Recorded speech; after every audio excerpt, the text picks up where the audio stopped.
His Royal Highness the Crown Prince and Prime Minister Prince Salman bin Hamad Al Khalifa chaired the weekly cabinet meeting at Khalifa Palace. The cabinet affirmed the importance of the official discussions held between His Majesty King Hamad bin Isa Al Khalifa and the President of Russia, Vladimir Putin, during the positive outcomes of His Majesty the King's visit to Russia.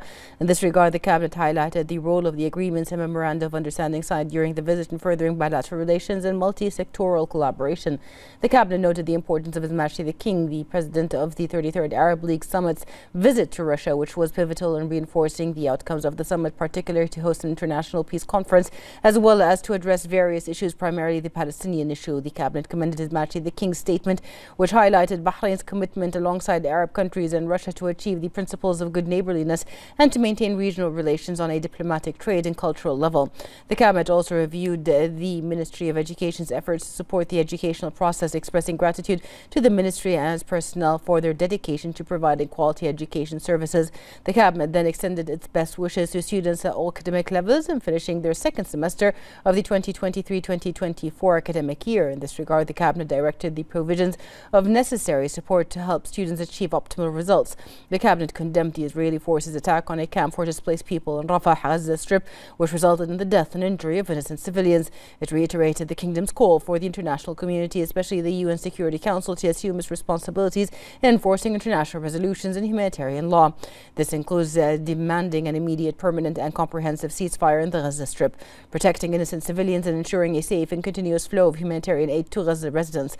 Additionally, the cabinet emphasized the need to create a secure environment to revive a just and comprehensive peace process, allowing the Palestinian people to achieve their legitimate rights to establish an independent state with East Jerusalem as its capital.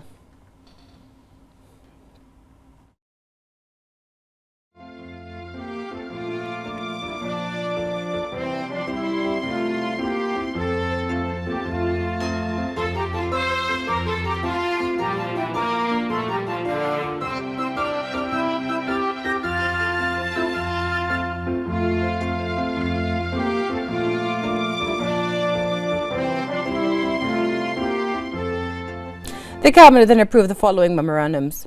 A memorandum submitted by the Civil Service Council on restructuring several ministries and government agencies to improve performance and efficiency.